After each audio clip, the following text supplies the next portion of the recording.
Hey guys, I'm JC, and recently I asked casual Commander viewers to submit some of their favourite deck lists so that I could choose one to play on the channel.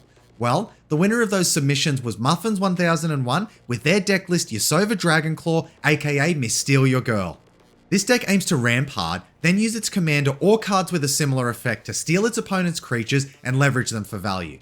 If you like the deck, we'll have a link to the deck list in the description below, as well as a link to our Discord group where you can not only discuss this deck, but also have the potential for your deck to end up on the channel. Let's see just how much we can take advantage of our opponent's cards.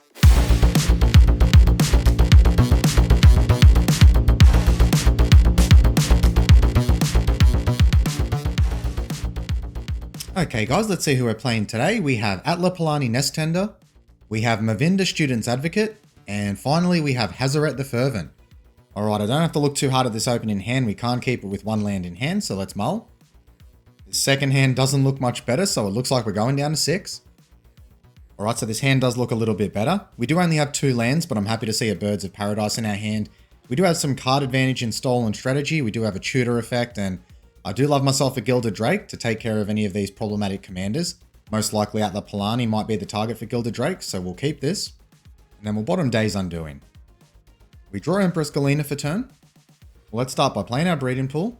We'll lose 2 life. So now it comes into play untapped, and we'll cast our Birds of Paradise. And that's going to be us done for turn. Atla starts by playing a fetch land for turn. They crack it right away.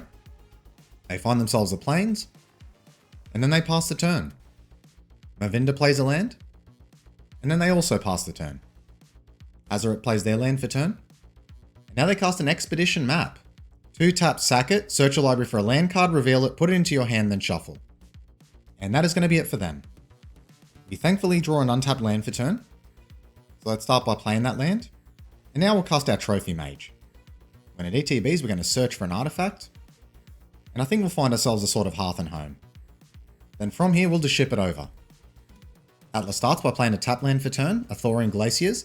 You can pay 1 tap, search your library for a basic land card, put it onto the battlefield, tap, then shuffle. Return the Glaciers to its owner's hand at the beginning of the next cleanup step. And that is it for them. Mavinda plays a land. But then they just pass the turn. Hazoret plays a land for turn. And now they cast a Mind Stone. But that is going to be it for their turn. We draw a Reigns of Power for turn. Well, they will come in handy when the board starts to get a little more clunky, especially with the big creatures that Atla Palani could potentially cheat out. So let's start by playing our tap land for turn. And then I think we'll get down our Sword of Hearth and Home. Now we'll move to combat. We'll swing at the Atla Palani player. And then that'll be it for us. Atla plays a land. And now they activate their Thorian Glaciers. They put a land into play. And then they pass the turn. On Atla Palani's end step, it looks like Mavinda casts Bandage. Prevent the next 1 damage that will be dealt to any target this turn and draw a card. It looks like they're just cantripping there to hopefully get some better draws. And that is going to be it for the Atla Palani player. Mavinda plays a land. And now they cast Mentor of the Meek. Whenever another creature with power 2 or less ETBs under your control, you may pay 1 if you do draw a card. And that's going to be it for them. Hazoret starts by playing a land for turn. Next, they cast a Hazoret's Monument. Red creature spells you cast cost 1 less to cast, and whenever you cast a creature spell, you may discard a card if you do draw a card. And that is going to be it for their turn. Alright, well, provided the Atla Palani player doesn't have a 1 mana instant to interact with our creatures, it looks like we're going to be able to use our Sword of Hearth and Home here, and that's a great top deck there, getting a Sol Ring. So let's start by playing our Sol Ring for turn. Next, we'll move to equip our Sword of Hearth and Home to our Trophy Mage. Now we'll move to combat. We'll swing at the Hazoret player. We'll blink our Trophy Mage. We'll also get a land which we're going to put into play. We'll get ourselves an island. Now we'll find our artifact. We'll get the Sword of Sinew and Steel. That's going to have protection from red, which is going to be pretty relevant with at least 2 players on the board. It'll also let us take care of some of the artifacts. And now we'll cast our commander. And that is going to be it for us. Atla plays a land for turn.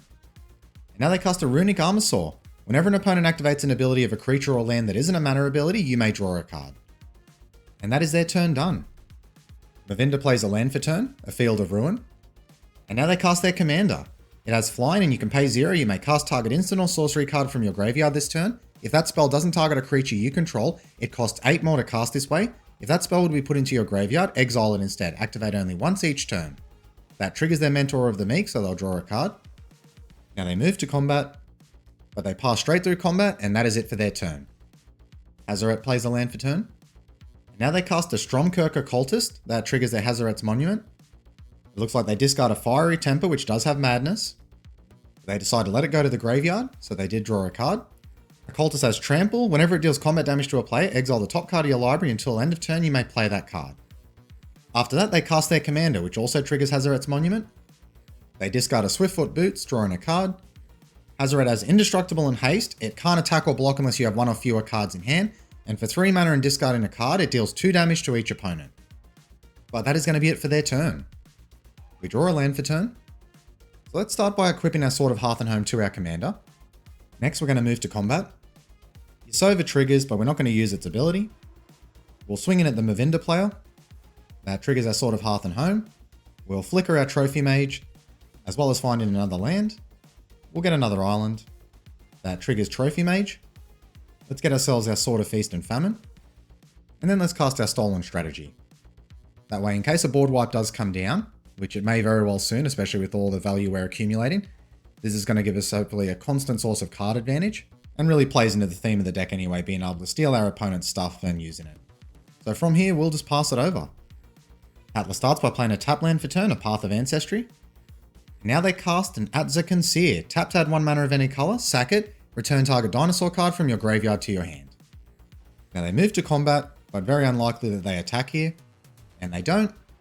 And they just pass the turn. Mavinda plays a land for turn. Now they cast a Gauntlet of Power. As it ETBs, choose a color. Creatures of the chosen color get +1/+1. And whenever a basic land is tapped for mana of the chosen color, its controller adds an additional 1 mana of that color. So the color they choose is obviously white. Now they move to combat, but they pass straight through combat, and that is going to be it for their turn. Hazoret starts by casting a Ruby Medallion. Red spells you cast cost 1 less to cast. Well, we've got quite a few good artifacts to target with our Sword of Sinew and Steel now. Next, they crack their Expedition map, so let's see what land they find. Might be a Nykthos, if they have enough permanents in their deck.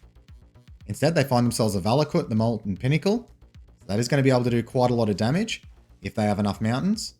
They'll need to have at least 5 other ones, which they're very close to being able to do. They do play that for turn. It comes into play tapped. Now they move to combat, but they decide to pass straight through combat.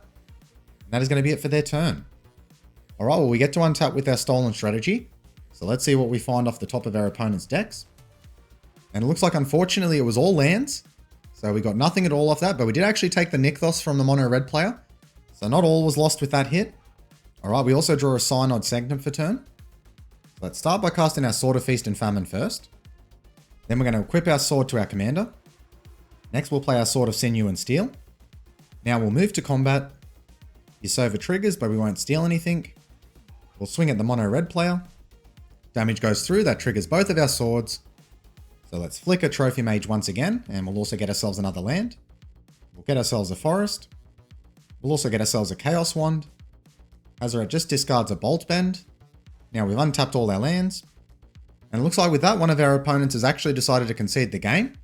They might think that we have a little bit too much value on board. So that is one opponent down. Now we'll cast our Chaos Wand. And now let's activate our Chaos Wand, targeting the Atla Palani player. Looks like we get ourselves a Path to Exile. Let's cast that targeting Hazoret. And it looks like with that, our opponents have actually conceded the game. Alright guys, well that is the game done. Let's go to the review and discuss what happened. So unfortunately this game, Sword of Hearth and Home as well as Trophy Mage really took the spotlight instead of our commander or any similar steel effects. But if this game really demonstrated anything, it's just how powerful this sword can be with a powerful ETB creature. Being able to tutor up every sword in our deck as well as ramping to land every single turn set us so far ahead of our opponents that before we even presented anything approximating lethal, they conceded the game then and there. So if your deck has any synergy with Sword of Hearth and Home and can capitalize on it, I definitely suggest including it because the juice is worth the squeeze. Well, that's it for today's video. Although we didn't get to really see Yasova do her thing this game, it definitely seems like a fun deck with a unique arc that is really going to appeal to some players, those who enjoy theft in particular. Until next time, guys.